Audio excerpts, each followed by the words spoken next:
There's no global sovereign, so there is no global citizenship. There's no relationship because there's no ruler. All people living in the United States, including people who are undocumented, have certain rights under the United States Constitution. Woke as Marxism evolved to take on the West. Marxism is about the rights, having rights without responsibility. And so it always fails. We're going to break down on how Marxism has invaded not only your own country, but the Catholic Church. Welcome to Doug in Exile. This is the Doug Tenaple channel. You're at the right place. Thank you guys for liking, subscribing, leaving your comments below on what you think of this stuff. Get ready, because Marxism is here, but Trump is taking it away. Woke is Marxism evolved to attack the West. If you don't understand that, you will not act correctly. You will not cure it, and it will conquer your countries.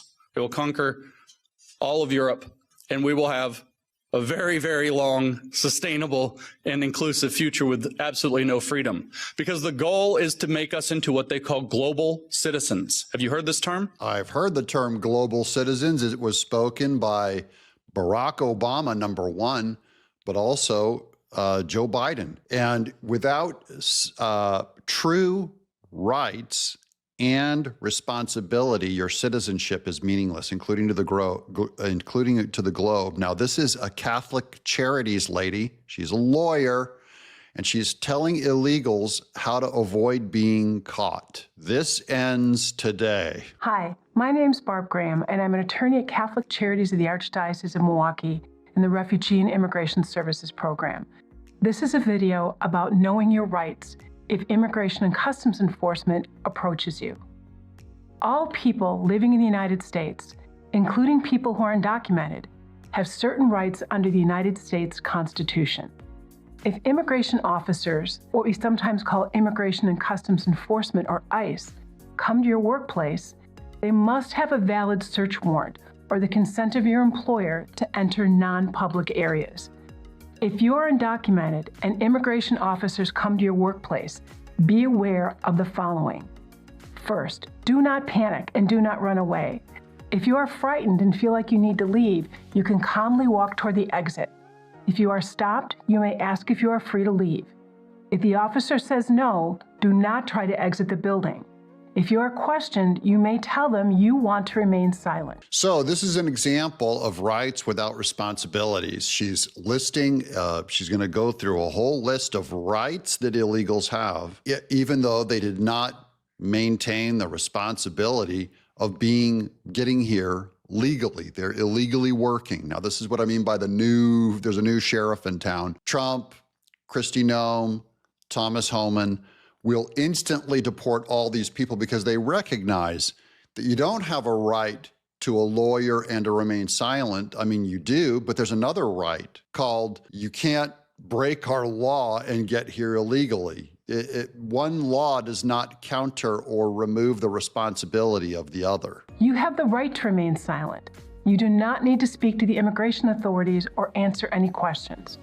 If you are asked where you were born or how you entered the United States, you may simply refuse to answer or remain silent. If you choose to remain silent, say so out loud.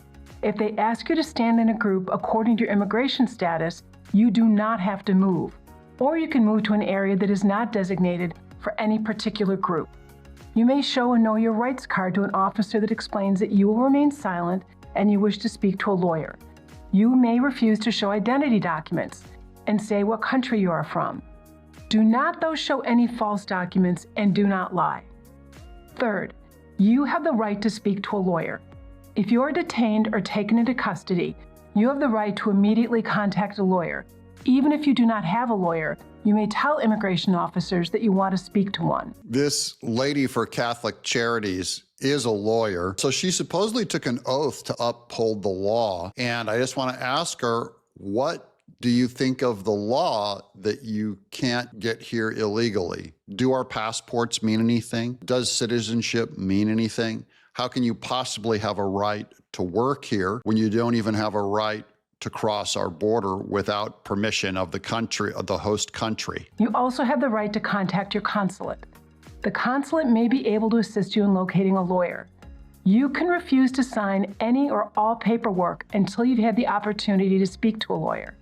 If you choose to sign something without speaking to a lawyer, you're going home. No matter what you sign or don't sign, there's a new sheriff in town. They'll throw you on a plane and get rid of you. If you contact your consulate, we just now had this big kerfuffle with Colombia, where Trump said if Colombia doesn't take back their prisoners, because they denied the landing of the plane that Trump sent over there full of prisoners to Colombia.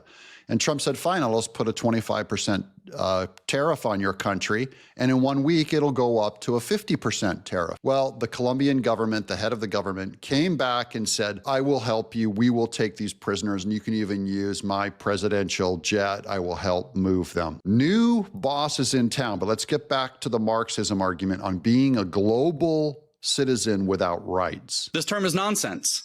There's no global sovereign, so there is no global citizenship. There's no relationship because there's no ruler, and we don't want a ruler of the globe. It's a nonsense term. But they tell you, if you actually read their literature, what is a global citizen? It's somebody, I kid you not, I make no joke. They say this themselves. It's somebody who supports the 17 Sustainable Development Goals of the United Nations Agenda 2030. That's a global citizen. And they say, what are the rights of a global citizen? This is in a book about global citizenship education published 2 years ago.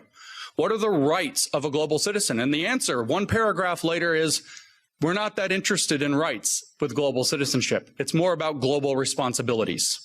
In other words, slavery. That's actually the worst of all worlds. In America, we try to exercise our rights and maybe are light on the responsibilities when it comes to our turn to give back. That's just human nature I'm talking about. Communism is the opposite. You have responsibilities, but no citizenship rights of the globe. There's no one to appeal to, and even the UN, we already know how they're going to respond to Republicans and Christians. So the idea that that backstabbing Catholic, they were calling her a Catholic in name only. This is a pivotal moment in the history of the Western world. The model that they are pushing us toward, using the means and mechanisms of that place, is the model we see in China. If you want to know what your future looks like if we don't stop the woke, look at China. Look at the social credit system. Look at the oppression. Look at people disappearing for having the wrong opinions. One of their greatest billionaires, Jack Ma, said the wrong thing about the government and disappeared. A billionaire. This is what's so weird about all the billionaires that are part of the Schwab, Klaus Schwab, Eat the Bugs, Davos gang that are all billionaires, is their money won't protect them. A billionaire gets disappeared. In fact, they probably have a bigger target on them by these elites that want to manipulate you. You say the wrong thing about the government, you get vanished. If you want to know what the future of Europe and America and the Five Eyes or whatever the countries, it's China. That's the model. So we have to fight back against woke, but to fight back against woke, we have to understand it. And I will close by restating my thesis. Woke as Marxism evolved to take on the West. And it's been very successful so far because we haven't known our enemy. We cannot name our enemy. And I've come here to name our enemy. So thank you for your time and attention and letting me do that. The enemy is woke. That's a unique form of Marxism, like he said, that is adapted to specifically address the weaknesses of the West. So they're taking advantage of our DEI, our diversity, equity, and inclusion. That got taken away by Trump. It's being reversed. It's going to take a long time to extract this cancer from our workforce, but it is gone. Same with Trump now banning trans people, giving them a medical leave from the military. They're not allowed to serve in the military anymore. That's another one where Marxism tried to destabilize us and weaken us through this soft Western wokeism. But foundationally, it's the same thing as Marxism, and now it's getting cut out. So this is going to save America. It will isolate us somewhat from the world, but I think it'll end up pointing us as leadership to the world to show other countries how to also get out of this mess. I'll use one more example of Marxism evolved wokeism is environmental policy. They attack businesses. They really aren't as interested in clean energy like natural gas or nuclear. They're really here just to destabilize and keep our companies from being able to work freely. So they put these huge fines on them, huge limitations on them. They've gummed everything up and brought it to a seizing halt. Trump's policies are going to remove all that, and America will flow once again. Thank you guys for watching the Doug TenNapel channel. If you want to subscribe, you click the little button, and if you watch another video, you just click this panel here. Thanks for watching.